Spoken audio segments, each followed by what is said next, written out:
Hello అమరో, మాట్లాడడానికి వచ్చినట్టున్నావుగా, కానీ ఇంకా మొత్తానికి మూద్దూడ్చుకున్నలా రెడీ అయ్యేవో. ఇంకా స్టార్ట్ చెయ్యి. ఏదే ఇప్పుడు ఒక నిజం చెప్పు. డీబీటీ వల్ల అంటే ఏదైతే గడిచినటువంటి 5 సంవత్సరాలుగా ఈ రాష్ట్రంలో వైఎస్ఆర్ కాంగ్రెస్ పార్టీ ప్రభుత్వం జగన్మోహన్ రెడ్డి గారి నాయకత్వంలో 2.5 లక్షల కోట్ల పైచిలుకు డైరెక్ట్ బెనిఫిట్ ట్రాన్స్ఫర్ ద్వారా పేదవాడికి మంచి చేసేటువంటి కార్యక్రమం చేశాము. దానివల్ల ఓట్లు రావు. ఓహో, బటన్ నొక్కడం వల్ల ఓట్లు పడవని చెప్తున్నావా? మీ జగన్ని మిమ్మల్ని కూడా కాకుండా బటన్ వల్లే ఓట్లు పడతాయనుకుంటుంటే నువ్వేంది ఇట్టా మాట్లాడుతున్నావో? నీ మాటలు జగన్ వింటే ఆయనకి హార్ట్ అటాకేగా. సర్లే, టార్గెట్ ఎవరు చెప్పు. ఒక పీకే సరిపోలేదని ఇంకో పీకేని తెచ్చుకున్నాడు చంద్రబాబు నాయుడు. ఒక పీకే సరిపోలేదని ఇంకో పీకేని తోడు తెచ్చుకున్నాడు. పీకే 1, పీకే 2. ఒరే, ప్రశాంత్ కిషోర్ని తిట్టడానికి వచ్చా? సరే, ఆయన ఏం చేశాడని తిడతానంటున్నావో? మరి ఆయన గెలుస్తాడన్నటువంటి మాట ఎలా చెప్తున్నాడు ఈయన? మీరు కాకుండా బాబు గెలుస్తాడని పీకే చెప్పాడని తిట్టడానికి వచ్చా? ఆయన మీరు గెలుస్తారని చెప్తే ప్రెస్ మీట్ పెట్టి ఆయన బొగిడేవాళ్ళ? గడిచినటువంటి 5 సంవత్సరాలుగా ఒక పక్క వ్యవసాయం, ఒక పక్క పారిశ్రామిక రంగం, ఒక పక్క సర్వీస్ సెక్టరు, ఒక పక్క సంక్షేమం, ఇవన్నీ కూడా గడిచినటువంటి 5 సంవత్సరాల్లో ఈ రాష్ట్రంలో ముందుకు తీసుకెళ్తున్నటువంటి ప్రభుత్వం జగన్మోహన్ రెడ్డి గారి ప్రభుత్వం. ఇదిగో అమరో, మనలో మన మాట. ఏపీ పారిశ్రామిక రంగంలో డెవలప్ ఎక్కడయ్యింది? మీ హయాంలో అమర్ రాజా, కియా లాంటి పరిశ్రమలు కూడా పారిపోతున్నాయిగా. కొత్త పరిశ్రమలు ఎక్కడొచ్చాయి? మరి గతంలో సంక్షేమం లేదు, అభివృద్ధి లేదు. గతంలో అభివృద్ధి సంక్షేమం లేవని చెప్తున్నా. బాబు హయాంలోనే కదా పోలవరం నుంచి రాజధాని వరకు అభివృద్ధి పరుగులు పెట్టిందే. ఈ బీహార్లో చెల్లని రూపాయి వచ్చి ఇక్కడ రూపాయలు సంపాదించుకోవాలనేటువంటి ప్రయత్నం కనబడతా ఉంది. పీకేని అట్టా చెల్లని రూపాయి అంటున్నావో? ఆ చెల్లని రూపాయి సలహాలే కదా మీరు మొన్నటి వరకు ఇనిందే. సో ఈ క్రమంలో ఇంట గెలవని నువ్వు ఇప్పుడు రచ్చగెలుద్దాం అనేటువంటి ప్రయత్నం చేస్తున్నటువంటి ఈయన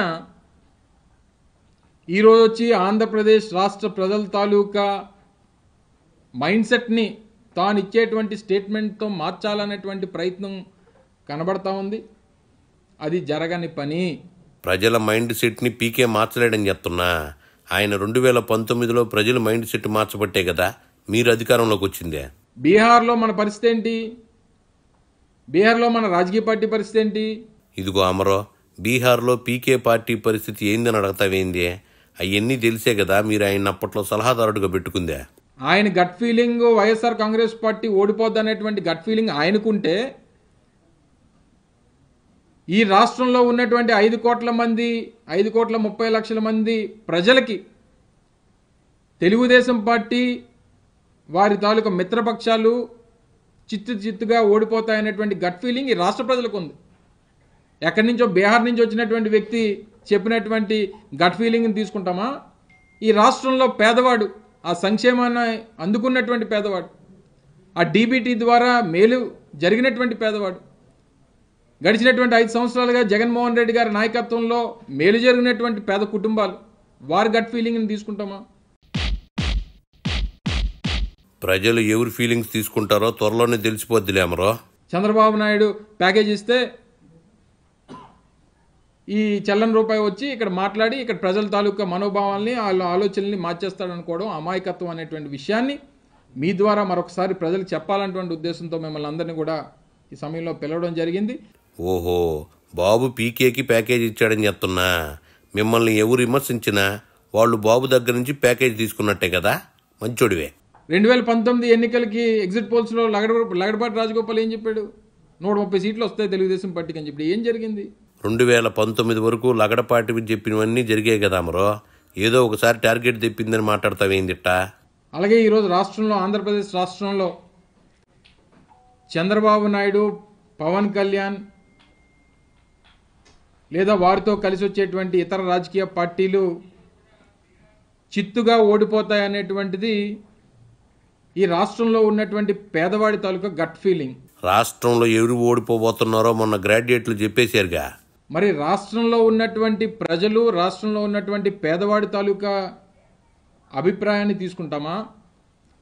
లేదా ఎక్కడి నుంచో బీహార్ నుంచి వచ్చినటువంటి వ్యక్తి ప్రశాంత్ కిషోర్ లాంటి వ్యక్తులు మాట్లాడినటువంటి మాటను తీసుకుంటామనేటువంటిది ప్రజలు ఆలోచన చేస్తారనేటువంటిది ఒకసారి ఈ సందర్భంగా తెలియజేస్తూ ఉన్నా. ఎందుకంటే